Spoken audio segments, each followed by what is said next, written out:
Isa-isa nang naglalabasan ng tunay na dahilan ng hiwalayan ng celebrity couple na sina Catherine Bernardo at Daniel Padilla, na hindi nakasana binanggit pa ni Catherine sa kanyang breakup announcement bilang respeto sa dating nobyo.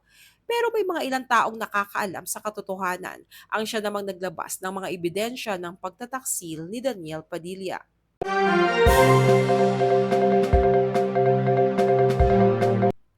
Ayon sa mga ulat ay hindi si Andrea Brillantes ang third party sa hiwalayan ng Kathniel, kundi ang co-star ng Kathniel sa seryeng Too Good to be True na si Jillian Vicencio, na siya umanong palihim na ka-text ni Daniel.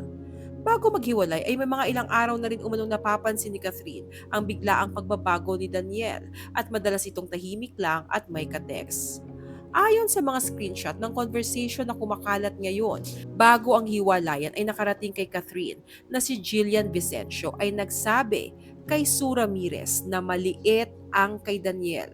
Nakinuwento naman ni Sue kay Sofia Andres na ipinarating din agad ni Sofia sa BFF niyang si Catherine. Dama na ni Kath na may nangyari kina Jillian at DJ para malaman nitong ganoon nga yung kay DJ.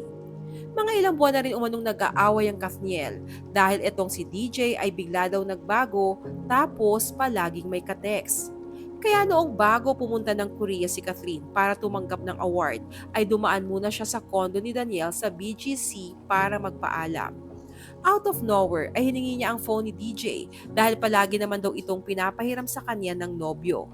Pero that night ay tumanggi ang aktor.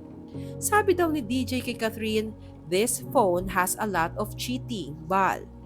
Sabi ni Kat, "Kapag nakalimang bilang ako tapos hindi mo binigay, hiwalay na tayo." Nakalimang bilang umano si Kath pero hindi pa rin binigay yung phone, kaya doon na sila tuluyang naghiwalay. Umamin din umano si DJ na si Jillian Vicencio ang nakakausap niya. Kaya nung nalaman ni Kath ay mas lalong hindi na siya nito pinaniniwalaan. Sabi daw ni Catherine, "Hindi ko sinayang yung 11 years. Si DJ yung sumayang." Samantala, ayon din sa mga pruweba ng conversation, ay 2 weeks nang wala sina DJ at Catherine bago pa nakitang nagpupunta si DJ sa kondo ni Andrea Brillantes para makapag-inuman at magpa-comfort. Kaya hindi si Andrea ang third party at wala siyang sinirang relasyon. Hilig lang daw talaga ni Andrea ang ganoong aurahan, ayon sa FB Live ni Zian Gaza. Kung matatandaan, sa Maritas University interview ni DJ Jaiho kay Jillian na ipinost noong August, ay pinagdiinan ng young actress na wala talaga silang relasyon ni Daniel Padilla at magkaibigan lamang sila. Actually guys, wala po talaga. Magtotropa po talaga kaming apat. Kaya naman ngayong nagkalat ang mga malisyosong convo ay inalmahan agad ni DJ Jaiho na kilalang malapit kay Jillian ang pagkakadawit ng aktres bilang third party sa Catherine Daniel breakup. Dahil tukoy daw ni DJ Jaiho kung sino ang nagpapakalat ng mga paninirang ito kay Jillian. Sa kanyang mensahe sa social media ay eto ang saad ni DJ Jaiho. "Sa totoo lang, hindi na ako magtataka kung bakit lumabas nung ka-fake newsan na dinadawit si Jillian. Ay, Dizay, tigilan nyo. Alam ko kung sino kang nagpapakalat ng chika na to. Huwag ka na mandamay pa." Tantanan si Jillian na walang kaalam-alam, dinadamay pa sa ganito.